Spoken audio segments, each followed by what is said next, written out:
이스라엘 백성들이 광야 40년의 길을 걸어갈 때 많은 이적과 기사를 체험했습니다.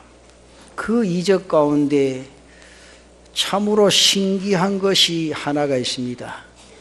바로 오늘 본문에 나타난 말씀, 구름 기둥과 불 기둥으로 이스라엘 백성들을 인도해 내신 것입니다. 가나안을 향하는 광야길은 굉장히 험악한 곳입니다. 낮에는 살인적인 더위를 뿜어내는 곳입니다. 40년 동안 이 광야를 행진할 때 적들보다 더 무서운 것이 바로 태양열입니다. 이런 환경에서 하나님께서는 구름 기둥으로 그늘을 만들어 백성들을 이끌어 주십니다. 밤에는 또 어떻습니까? 광야의 밤은 온도가 급격히 떨어집니다. 그래서 추위를 감당할 수 없는 그런 곳입니다. 특별히 연세 드신 노인분들이나 어린아이들에게 이 추위는 살인적인 위협이 될 수밖에 없습니다. 그런 환경에서 하나님께서 어떻게 하셨습니까? 불기둥을 세워 백성들을 보호해 주셨습니다. 이것은 별도의 두 기둥이 아니라 같은 것입니다. 같은 곳으로서 서로 다르게 보인 것입니다. 낮에 뜨거운 해와 관련해서 구름 기둥으로, 밤에는 추위와 관련해서 불의 모양으로 나타나 저들을 인도하셨던 겁니다. 그런데 이 기둥이 의미하는 것이 무엇이냐? 이것이 오늘 우리와 나 자신과 무슨 상관이 있는 것인가? 구름 기둥과 불 기둥이 어떤 의미로 우리에게 나타나는가? 저는 오늘 성경의 본문의 말씀을 중심해서 세 가지를 생각합니다. 그 첫째는 이 기둥은 하나님의 임재를 의미합니다. 15절과 16절에 나타난 말씀 보면 성막을 세운 날에 구름이 성막 곧 증거의 성막을 덮었고 저녁이 되면 성막 위에 불 모양 같은 것이 나타나서 아침까지 이르렀으되 항상 그러하여 낮에는 구름이 그것을 덮었고 밤이면 불 모양이 있었다. 그렇게 말씀합니다. 구름 기둥과 불 기둥이 성막을 덮었다. 그렇지? 이것은 하나님의 임재의 상징입니다. 하나님께서 이 성막을 통해서 모세를 만나시고 이 성막을 통해서 지시하시고 이 성막을 통해서 예배를 받으시고 그리고 이 성막의 이동을 통하여 이스라엘이 움직인다는 겁니다. 이스라엘의 모든 중심을 여기에 두었습니다. 이 중심에 하나님이 임재하셨다. 그 말이죠. 하나님께서는 모든 곳에 다 계십니다. 그것을 우리는 하나님의 무소부재성이라 신학적으로 그렇게 말하지요. 이 우주 어디에 계시지 않은 곳이 없습니다. 시편 139편 8절에서 10절까지 나타난 말씀 보면 내가 하늘에 올라갈지라도 거기 계시고 수월에 내 자리를 펼지라도 거기 계시니이다. 내가 새벽 날개를 치며 바다 끝에 가서 거주할지라도 거기서도 주의 손이 나를 인도하시며 주의 오른손이 나를 붙드시리다. 그러나 또 한편으로 하나님의 특별한 임재하시고 역사하시는 곳이십니다. 그곳은 하나님이 택하신 곳, 바로 성막이었습니다. 오늘 우리는 바로 하나님의 성전, 교회입니다. 사랑하는 성도 여러분, 여러분 이 성전을 어떻게 보십니까? 이 교회를 어떻게 보십니까? 성전은 하나님께서 우리의 예배를 받으시는 곳입니다. 하나님은 바로 이 성전을 통하여 우리의 역사를 드러내시고 말씀하시고 우리를 만나 주시는 줄로 믿습니다. 바로 하나님께서 택하신 곳이 이 성전이라는 겁니다. 이 택하신 곳을 통하여 예배를 받으시고 우리의 삶을 인도해 가시는 겁니다. 오늘 이 시대는 구름기둥, 불기둥이 아닌 성령을 통해서입니다. 성령께서 당신의 백성들의 예배를 받으시고 하나님의 계심을 드러내신다는 거지요. 그래서 저는 늘 성전에서 그러한 기도를 드려봅니다. 주의 성령께서 이곳에 온전히 역사하셔서 하나님의 백성들이 이곳에 들어올 때 하나님의 임재를 느끼고 하나님의 음성을 듣게 해 주옵소서. 그리고는 이 성전을 정결하게 하려고 무던히도 애를 써봅니다. 사랑하는 성도 여러분, 여러분이 이 성전에서 하나님의 임재를 보고 느끼시기를 축원합니다. 오늘 나의 몸도 우리의 몸도 성전입니다. 고린도전서 6장 19절 20절 말씀에 너희 몸은 너희가 하나님께로부터 받은 바 너희 가운데 계신 성령의 전인 줄을 알지 못하느냐. 너희는 너희 자신의 것이 아니라 값으로 산 것이 되었으니 그런즉 너희 몸으로 하나님께 영광을 돌리라. 오늘 내 가운데 성령께서 계십니다. 우리 가운데 성령께서 계십니다. 우리가 예수님을 믿는 순간 성령께서 나와 함께 하시는 줄로 믿습니다. 그래서 예수를 그리스도라 고백하게 하시고 점점 더 믿음의 삶으로 나올 수 있도록 인도하신다, 그 말이죠. 사랑하는 성도 여러분, 우리의 몸도 하나님께서 성령을 통하여 함께 하시는 곳이기에 오늘 내 몸으로 하나님께 영광을 돌리셔야 합니다.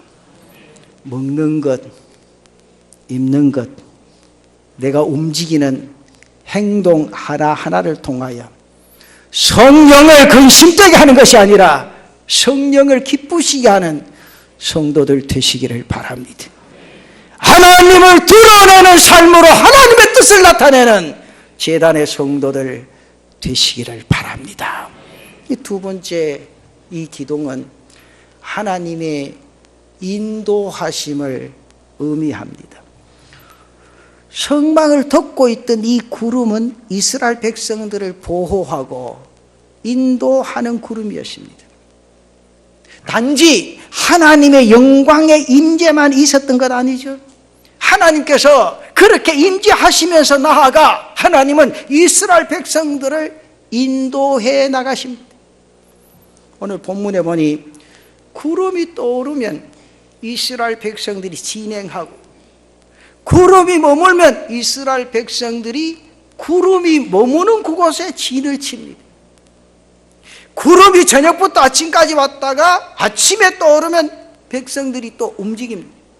구름이 이틀을 머물면 이틀을 머뭅니다. 한 달을 머물면 한 달을 머뭅니다.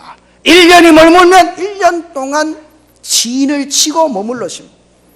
다시 말씀드리면 이 구름의 인도에 따라 이스라엘 백성들이 멈추고 진행하고 그렇게 했다. 이 내용이 18절과 23절에 계속 이어져서 말씀을 하지요. 이스라엘 백성들의 그 광야 길은 하나님의 인도하심에 따라갈 수밖에 없었습니다. 그들은 광야 생활을 하지 아니했습니다. 430년 동안 애굽의 노예로서 살았던 그런 사람들입니다. 그러한 이스라엘 사람들이 광야에 대해서 뭘 알겠습니까? 잘 알 리가 없습니다. 안다 하더라도 모세를 비롯한 소수의 사람만 알았습니다. 때문에 하나님께서는 모세를 미디안 광야로 보내시고 그곳에서 광야 40년간 훈련을 시키십니다. 그리고 그를 이스라엘의 지도자로 세우시고 모세와 함께 하나님께서 친히 저들을 인도해 내십니다. 여러분, 저는 그렇게 생각합니다. 우리 앞의 길이 그렇다. 이 길이 좁다. 때문에 이 길을 간다는 거 절대로 여러분 인생의 삶이 그리 쉬운 게 아니에요. 녹록한 게 아닙니다. 많은 변수들이 있습니다. 때문에 우리의 삶은 성령의 인도하심을 따라야 될 줄로 믿습니다. 여러분, 우리의 여행의 목표가 어디입니까? 바로 가나안입니다. 하나님 나라입니다. 이 가나안이라는 목표, 하나님 나라를 향한 걸음은 또 다릅니다. 내 혼자 갈 수 있는 길이 아니지요. 우리 스스로 진리의 길을 걸을 수가 없습니다.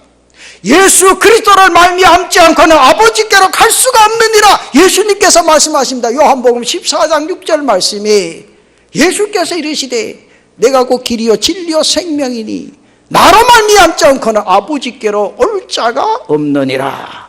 성령께서 나를 이 길로 인도해 주십니다. 그러므로 우리의 인생의 삶은 성령의 인도하심을 따라야 될 줄로 믿습니다. 이 성령의 인도하심을 날마다의 삶에 우리는 받아가야 합니다.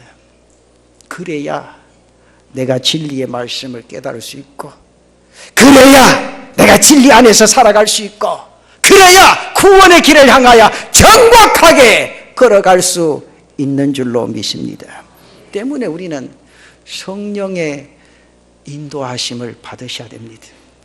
세상에 어느 사람 말 듣고 귀가 솔깃해 하지 말고 날마다 엎드려 기도함으로 말씀을 통해서 성령의 뜻을 깨닫고 성령의 인도하심을 따라 이 땅 위의 인생의 삶을 믿음으로 달려가는 제단의 성도들 되시기를 바랍니다.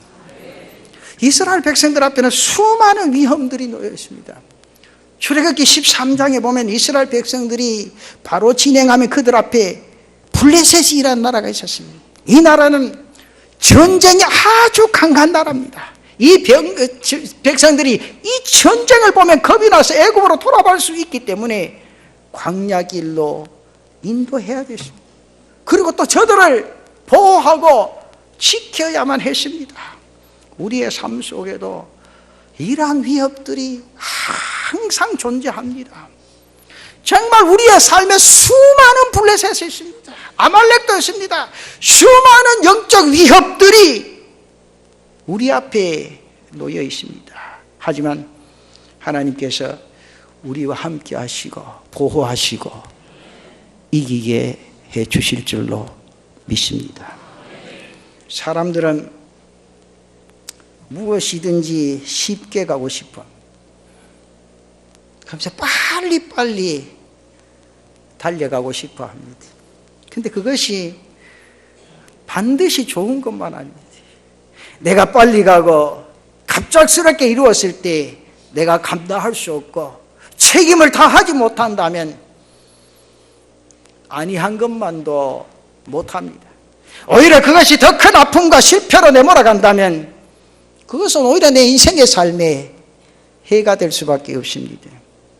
사랑하는 성도 여러분, 이스라엘 백성들로 하여금 가나안 땅에 바로 들이지 아니하시고 광야 40년 생활을 통해서 하나님의 백성으로 다듬으신 이유가 있습니다.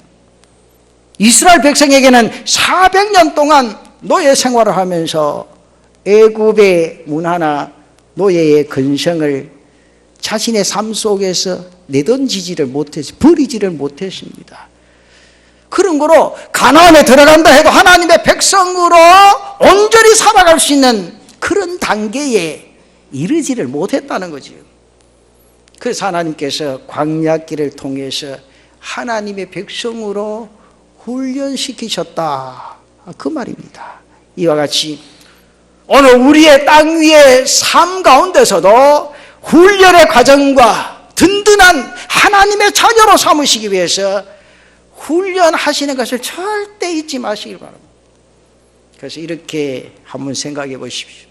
나의 목표나 나의 비전을 하나님께서 아직 이루어 주시지 않는 것은 나로 감당할 수 있는 사람으로 그릇으로 훈련시키고 있으시다는 사실입니다. 이 믿음으로 인내하고 땅 위의 삶의 어려운 일들을 극복해 갈 수 있는 그런 성도들이 되시기를 바랍니다.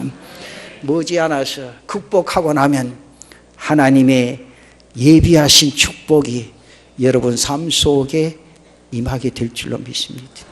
그 과정을 통과할 때 하나님의 능력의 손길이 나와 함께 해 주실 줄로 믿습니다. 그 은혜 속에 젖어들면 우리의 땅 위의 삶에 염려할 거 없어요. 걱정할 거 없어요.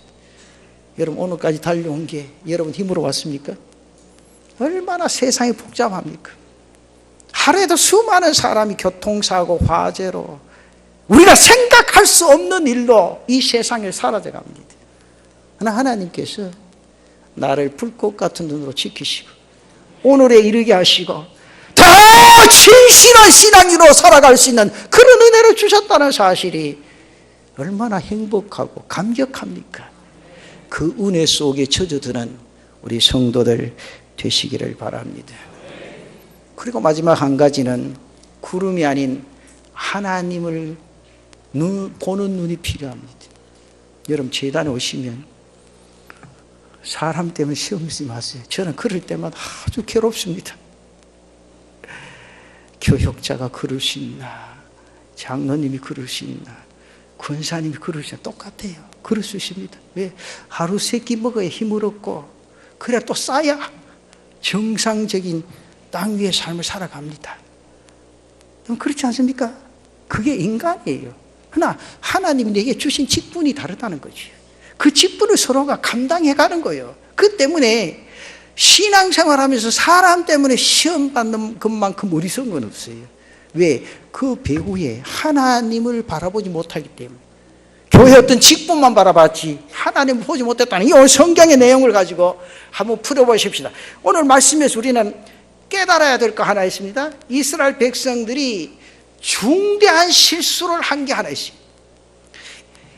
하나님께서 구름 기둥을 통해서 저들이 이끌어 나가는 것을 보고 처음에는 하나님께서 나를 이끌어 주신다, 하나님께서 우리를 인도해 주신다, 그렇게 생각하고 잘 진행했습니다.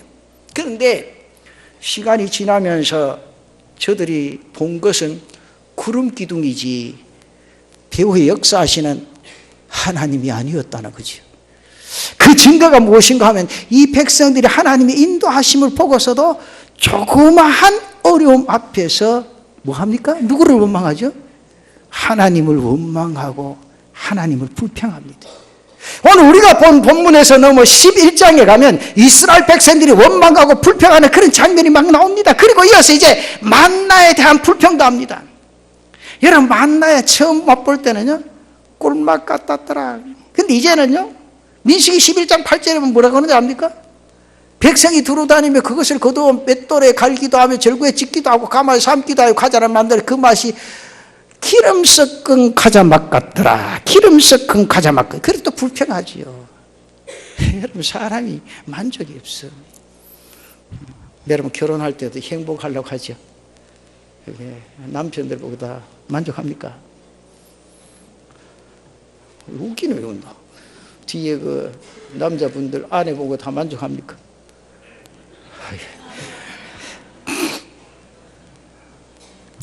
정말로요. 연애할 때, 결혼할 때 그때 마음만 가지면 싸울 일이 뭐 있겠노? 티격태격 할 일이 뭐 있겠노? 응? 그 마음이 사라지기 그렇지. 저도 목회하면서 그런 생각을 종종 해봐요. 뭐 여러분들 내 방에 보면 앞에다가 안수 받을 때, 그건 저는 제일 중요하게 여기는 게 사진이 아니고 그때 그 모습을 기억하기 위해서요. 그러나 제일 앞에 저때 내가 어떤 마음으로 안수를 받았는가, 그 목사님이 나를 안수할 때 내게 기도하신 내용 아직도 생각나는 게 있어요. 사람 따라가지 마라. 사람 따라가지 마라. 하나님이 너를 이끌어 주실 것이다. 하나님만 바라보고 목회하라. 그게 그 사진 볼 때마다 머릿속에 스쳐요. 기죽지 마라. 왜 목사가 기죽냐? 담대하게 이끌고 가면 배후에서 하나님이 역사하실 것이라. 그게요. 얼마나 힘주는지 몰라요. 근데 오늘 이 성경에 보면 그 백성들이 하나님을 보면서 하나님 이렇게 역사하시는구나, 하나님 우리를 보살피시는구나, 하나님 그렇게 인도하시는구나, 그렇게 하다가요 순간적으로 자기 모습 속에 만족이 없으니까 대뜸 대놓고 하나님 앞에 불평하고 원망합니다. 그 14장으로 넘어가면 가나안을 정탐하고는 부정적인 보고를 하고 모든 백성들이 이제 여기서 죽게 되었다 원망을 합니다. 그리고 시시때때로 잘못을 저지르고 범죄도 하지요. 여러분, 왜 이러한 일들이 일어나고 있습니까? 왜 저들이 하나님을 거역하고 원망하고 자신의 인생의 삶에 불평을 합니까? 왜 하나님 앞에서 잘못을 저지르고 범죄하고 있습니까? 오늘 23절 말씀해 보십시오. 뭐라고 기록되어 있는가? 곧 그들이 여호와의 명령을 따라 진을 치며 여호와의 명령을 따라 행진하고 또 모세를 통하여 이르신 여호와의 명령을 따라 여호와의 책임을 지켰더라. 왜 저들이 이랬냐 말입니다. 저들의 눈과 마음이 하나님을 따라간 것이 아니고 구름을 따라갔기 때문이라고. 우리의 눈과 마음이 하나님의 임재를 보는 것이 아니라 건물을 보고 사람을 보기 때문에 그렇다고 말이에요. 여러분, 의식과 형식에만 머물기 때문에 그런 겁니다. 눈에 보이는 것만 볼 때 우리는 그 근본 정신 그리고 실체를 보지 못합니다. 하나님께서 우리에게 원하시는 것은 모양을 통해 실체를 그리고 근본 정신을 알기를 바라고 원하신다는 거지요. 여러분, 율법을 통해서 하나님의 사랑을 보고 알기를 원하시고 교회를 통해서 하나님의 임재하심을 알기를 원하시고 하나님 경배하기를 원하신다 그 말입니다. 그 남자들은 요새는 그 샤워하러 가보면 남자들도 목걸이 많이 했더만 금이 줄줄 달려가 목에 무겁지도 않은 거 몰라요. 근데 남자들은 대충 보면 목걸이 그때 십자가 달린 건 잘 없던데 여자분들은 보면 목걸이 십자가 목걸이 하시면 많죠. 여러분, 그 십자가 목걸이를 왜 하시는지 아세요? 의미를 알고 합니까? 그냥 주의 깊게 걸치 봅니까? 십자가를 걸고 십자가를 가지는 그 중요한 이유가 바로 이 십자가의 근본 정신을 잊지 말자, 그런 차원입니다. 단지 예수님의 그 고난만이 아니라 십자가를 통해서 하나님의 의와 하나님의 사랑을 보고 더 하나님을 사랑하고 그 하나님을 의지하고 하나님을 의뢰하기 위해서 우리는 십자가를 상징으로 만들고 걸고 가지는 겁니다. 그런데 그 십자가를 단지 내 인생의 삶을 살아가면서 액세서리로 그 장식만 한다면 그 십자가가 무슨 의미가 있겠습니까? 아무런 의미가 없습니다. 사랑하는 성도 여러분, 교회를 장소와 기구로 가득 차 있는 것으로 보지 마십시오. 예배를 드리고 모임을 하는 장소, 훈련하는 장소로 절대 생각하지 마시고 그렇게 보지 마시기 바랍니다. 그렇게 될 때는 이 성전이 의식과 형식의 장소로만 여겨집니다. 우리는 이 성전에서 하나님의 인격과 하나님의 능력을 체험하고 나아갈 수 있는 그런 은혜가 있으시기를 바랍니다. 그분의 음성을 구체적으로 듣고 그분을 만나고 그분과 대화하면서 하나님의 뜻을 나타낼 수 있는 그런 은혜가 있으시기를 바랍니다. 모세와 아론 그리고 이스라엘 백성들과의 다른 점은 모세와 아론은 성막 안에서 누구를 만났습니까? 하나님을 만났습니다.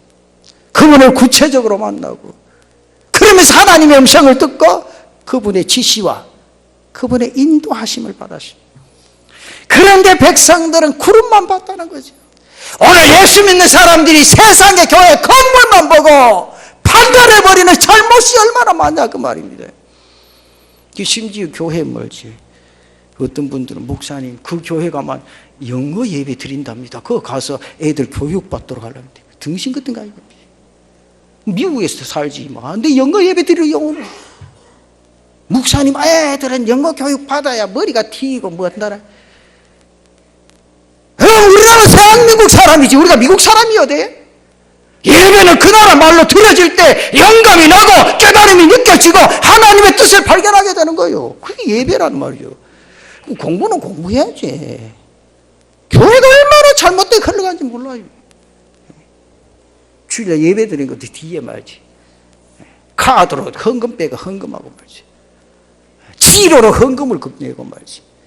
헌금이 무슨 교회 돈 없어 거두는 데인 줄 압니까? 절대가 여러분 인식을 잘 하세요. 옛날 어른들은요, 그저 헌금이라고 하면 한 달 내 준비를 해요. 절기 헌금이라고 하면 1년을 준비한다. 꼬박꼬박. 이것을 하나님 앞에 감사해서 드리는 거야. 그거 빼냈으면 죽는 줄 알고 그런 신앙생활을 했어요. 그 믿음으로 오늘날 한국교회가 부흥하고 하나님의 은혜 속에 젖어들게 된 줄로 믿습니다. 많이 중요한 거예요, 여러분. 교회 우리 교회 돈이 없어가 헌금하러 가면 아니요. 하나님 하라 그랬으니 말씀대로 실천에 따라야 될 거 아니에요. 그렇잖아요. 요즘 세상이 얼마나 웃깁니까? 저한테 청첩장이 오고 부고장이 날아와요. 목사님, 우리 부친이 소천하셨는데 목사님 바쁘시지요. 오시기 곤란하시거들랑 부산은행 구자 몇 번으로. 그 정신 나간 거예요, 진짜. 저는 그럼 절대로 안 보냅니다. 예. 세상이 그렇게 흘러가 버렸어요. 축하는 자기가 가서 축하하는 거예요. 조문은 자기가 가서 위로를 하는 거예요. 그게 세상이지. 돈이 최고로 알려지는 그런 세상이에요. 하나님의 교회는요, 하나님이 임재하신 곳입니다. 절대 다투지 마세요. 혈기 부리지 마세요. 혈기 부리다 잘못하면 갑니다. 가. 정말로. 왜? 하나님이 역사하시는 곳이, 하나님이 살아 계심을 느낀다면 절대로 교회 안에서 다투거나 혈기를 내서는 안 돼요. 왜?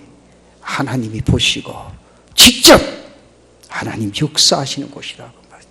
그래서 우리 헌법에도 예배 드리는데 방해하면 즉각 처리해버립니다. 그건 방해도 필요 없고 치료도 안 필요 없어요. 헌법에 목사가 그 자리에서 치료해버려요. 왜? 예배가 그만큼 중요하다는 거예요. 그런 거로 사랑하는 성도 여러분, 우리의 삶 속에 이 예배를 통하여 하나님의 임재를 느끼고 하나님의 은혜 속에 젖어드는 사랑하는 성도들 되시기를 바랍니다. 우리 개인도요, 성막입니다. 성령께서 거하시는 성전입니다. 때문에 내 안에 계신 성령님을 느끼면서 우리 날마다의 삶에 그분의 인도하심을 받고 그 인격을 배우고 닮아가야 됩니다. 우리가 끝없이 기도하고 말씀을 가까이 하는 시간을 가지는 것은 매일 내 가운데 임하시는 그분을 만나고 그분의 인내하심을 받기 위해서라는 거지요. 여러분, 우리는 애굽 사람이 아닙니다. 그렇다고 바로의 지배를 받고 있는 사람들도 아닙니다. 이제 구원받은 하나님의 백성들입니다. 애굽에서 벗어나십니다. 죄의 노예로부터도 벗어나십니다. 하나님의 자녀로 하나님이 삼으신 줄로 믿습니다. 그래서 우리는 하나님의 백성들로 가나안을 향하여 담대하게 달려가고 전진해야 된다, 그 말이죠. 여러분, 그렇다면 이제 우리가 보아야 할 것은 애굽의 현장이 아니라 바로 가나안입니다. 그러면서 그 가나안을 향하여 나를 인도하시고 우리 안에 임하시고 내주하신 하나님, 성령님, 그분의 인도하심을 따를 수 있는 성도들 되시기를 바랍니다. 우리 남부민 중앙교회 안에 임하시고 역사하시는 성령이신 줄로 믿습니다. 그런 거로 우리의 입식도 굉장히 중요합니다. 우리의 성전의 아름다움도 중요합니다. 그러나 그것만을 볼 때 우리는 이스라엘과 같이 하나님 앞에서 잘못을 저지를 수가 있고 범죄하게 되어집니다. 원망이나 불평이나 육신의 소획에 따라 행할 수도 있습니다. 이 가운데 임하시는 하나님을 우리가 보고 그분과 함께 내 인생의 삶이 진행되어질 때 여러분의 삶을 인도하신 하나님이 승리케 해 주실 줄로 믿습니다. 그 가나안을 바라볼 수 있고 그 약속의 세계, 약속의 땅에 들어가게 되어진다, 그 말이죠. 여러분, 세상에 조금 고달픔을 참으세요. 이기세요. 전 세계가 불경기라 그러죠. 미지의 세계에 갑니다. 여러분, 불경기라는 소리에 귀 기울이지 마시고 말씀에 귀를 기울이는 그런 성도들 되시기를 바랍니다. 하나님은 절대로 우리를 낙오자로 실패자로 패배자로 두지 아니하시고 나를 뒤로 하나님의 사람으로 세우셨으니 승리자의 삶을 살아갈 수 있도록 성령님 인도해 주실 줄로 믿습니다. 그 은혜가 있다는 건 그 힘내이소. 요새 아들 보는 게 아빠 힘내세요. 그게 아니고 여러분 힘내세요. 왜? 하나님 계십니다. 여러분들 배후에서 역사하신 하나님 여러분의 한날의 삶, 1년의 삶, 평생의 삶을 인도해 주실 줄로 믿습니다. 그 하나님 따라가는데 뭐 걱정하고 염려해요. 걱정한다고 일 됩니까? 아닙니다. 그래서 성경에는 염려하지 마라, 걱정하지 마라. 그 말 몇 번 있어요 성경에? 성경 안 읽어봤어요? 성경 20도 하신 분 염려하지 마라, 걱정하지 마라. 성경에 몇 번 있어요? 365번 있습니다. 하루도 걱정하지 말라는 거예요. 여러분 성경을 읽어보면 얼마나 묘한 그 의미가 나타나는지 몰라요. 그게 또 그래서 그런 게 아니고 내가 보니까 365번이요. 그 365번은 365일 아니에요? 365일 지으신 분 누구시요? 하나님이시요. 그리고 그 날들을 간 선로하시고 역사하시는 분 하나님 아니에요. 그러니까 365일 동안 걱정하지 마요. 하지 마요. 그만. 주일날 결혼식 다 쫓아가고 막 아이고 가만 시숙이 나를 뭐라 하겠노? 뭐라 할 거 없어요. 여러분 하나님 두렵습니까? 시숙이 두렵습니까? 사람 별거 아니에요. 하나님 두려운 인생의 삶을 살면요 절대 꼬직꼬직 안 살아요. 하나님 앞에 담대하게 살지. 힘 좀 내있어. 좀 이마에 주름살 좀 펴보소. 펴봐. 절대 하나님이요 불경기 속으로 나를 빠져들도록 가만두시지 않는다니까. 내가 말씀대로만 살면 하나님이 나의 갈 길을 주장해 주실 줄로 믿습니다. 그 은혜가 있는데 뭘 걱정해요. 누가 그러지? 친구 목사님, 은퇴하신 목사님, 김 목사님 은퇴하려고 하면 뭐 하려고 하노? 내가 웃으면서 보이쇼 내일 일도 모르는데 뭐 은퇴할 거 벌써 생각하고 걱정하노? 내일 하면 내일 한 대로, 모레 하면 모레 한 대로 하는 대로 살지. 오늘까지 내 계획대로 살아서 목회도 내가 아무리 계획해도 하나님이 축복해야 되는 기지 내 생각도 되는 거 아니에요. 그렇잖아요 여러분. 그 은혜가 있다는 거예요. 그러니까 내가 어떤 일을 하든지 어떤 직종에 있든지 염려하지 마시고 하나님께 맡기고 하나님만 바라보고 달려가는 그 구름만 보지 말고 배후에서 역사하시는 하나님만 믿음의 눈으로 보고 달려가면 배후에서 역사하는 하나님이 여러분들 지켜주실 줄 믿습니다. 인도해 주실 줄로 믿습니다. 승리케 해 주실 줄로 믿습니다.